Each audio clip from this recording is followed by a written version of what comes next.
కానీ నాకు ఉమ్, ఒక్కటి మొన్న అమరావతి దాని మీద సాక్షి డిబేట్లో ఏదైతే జరిగిందో ఆ ఉమ్. డిబేట్లో కొమ్మినేని అరెస్ట్ చేయటం మాత్రం నాకు కూడా కొంచెం ఎక్స్ట్రా ఎగ్జాజరేటెడ్గా అనిపించింది అనమాట. సో డెఫినెట్గా అక్కడ కృష్ణంరాజు మాట్లాడింది తప్పు, కృష్ణంరాజుని అయితే డెఫినెట్గా అరెస్ట్ చేయాలి. కానీ దానికి బాధ్యుని చేస్తా కొమ్మినేని అరెస్ట్ చేయడం అయితే తప్పు అనిపించింది. సో నేను కొన్ని వీడియోస్ చూస్తూ ఉన్నాను, చాలా మంది కూడా దానికి సపోర్ట్గా ఉన్నారు. అండ్ మనం కూడా ఉమ్. అలాంటి మాటలని వ్యతిరేకిస్తాం కాబట్టి డెఫినెట్గా కొమ్మినేని కూడా కొద్దిగా బాధ్యుడు చేస్తాం.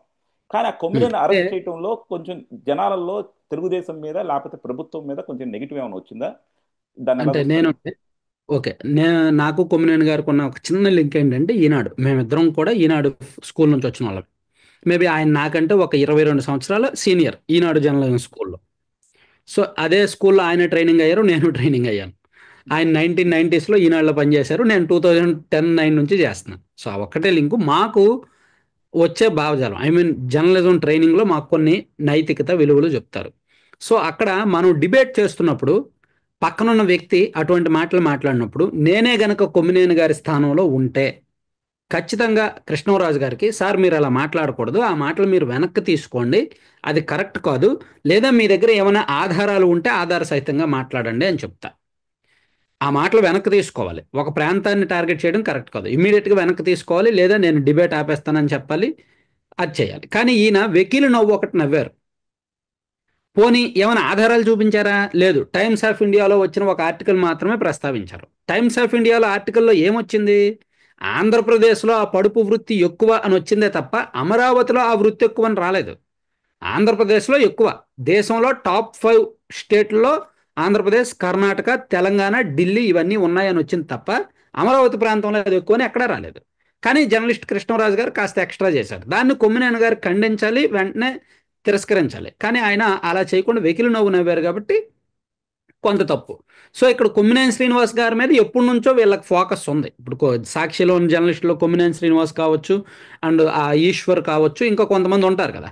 వాళ్ళు పూర్తి వైసీపీ భావజాలంతో ఉండి ఆ, సాక్షి వాళ్ళు ఇచ్చిన స్క్రిప్ట్ని ఫాలో అవడం, వైసీపీ స్క్రిప్ట్ని ఫాలో అవడం వలన కొంత యాంటీ టీడీపీ వాళ్ళు వాళ్ళ మీద నిఘా పెట్టి ఉంటారు కాబట్టి ఎప్పుడు దొరుకుతారని చూశారు.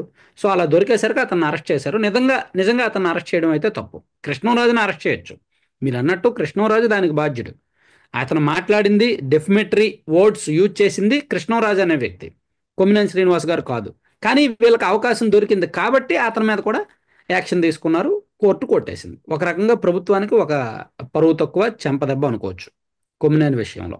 కానీ ఒకటండి, అంటే దీనికి ఇంకో కోణంలో కనుక చూస్తే మాత్రం మనం సార్. సాక్షి వేదికగా అమరావతి మీద కానీ లేకపోతే ఆ ప్రాంతం మీద కానీ విషం చంపుతూనే ఉన్నారు. సో డెఫినెట్ గా ఉమ్. దీని వెనకాల కూడా అంటే అక్కడ కృష్ణరాజు ఆ వేదిక ఉండి కృష్ణరాజు మాట్లాడటము, దాన్ని ఎంకరేజింగ్ గా కొమ్మినేని శ్రీనివాస్ గారు చెప్పటము, దీని వెనకాల కూడా కుట్ర కోణం ఉంది కదా. సో డెఫినెట్ గా పోలీసులు కోర్టుకి ఆ కుట్ర కోణం ప్రజెంట్ చేయడంలో విఫలం అయ్యారేమో అనిపిస్తూ ఉంటుంది. ఏమంటారు మీరు దానికి? అంటే కుట్రకోణని అంత ఈజీగా చెప్పలేరు సార్. ఇప్పుడు ఆ, మనకి చట్టం వేరు, నైతికత వేరు, లేదా మారల్స్ వేరు, మనం మాట్లాడుకోవడం వేరు.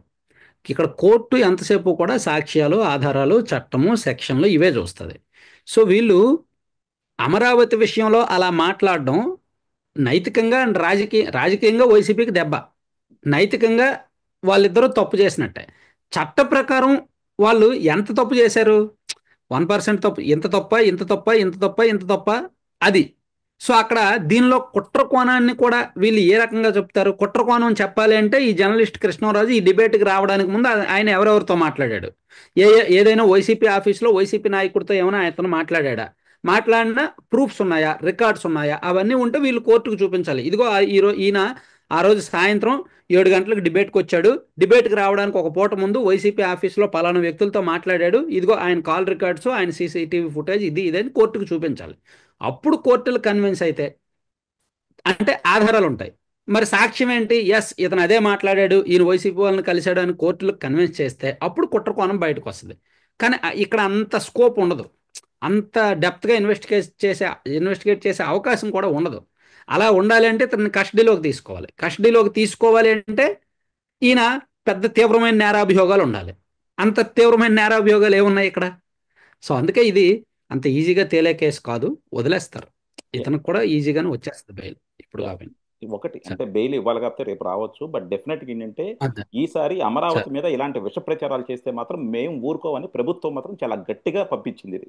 సో ఇది మాత్రం పంపించాను.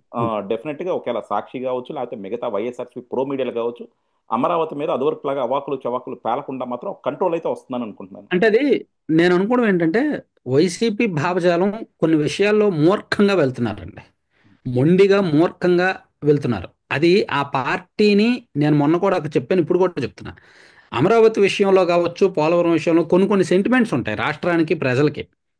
ఇప్పుడు 2019 ఎన్నికల్లో ఆల్మోస్ట్ వైసీపీకి పీకల్లోతు మునిగిపోయింది. ఇప్పుడు మనం చూడండి, ఎక్కడైనా చూస్తే ఒక గొయ్యి ఉంది అనుకోండి, గోతిలో పీక వరకు ముంచేశారు.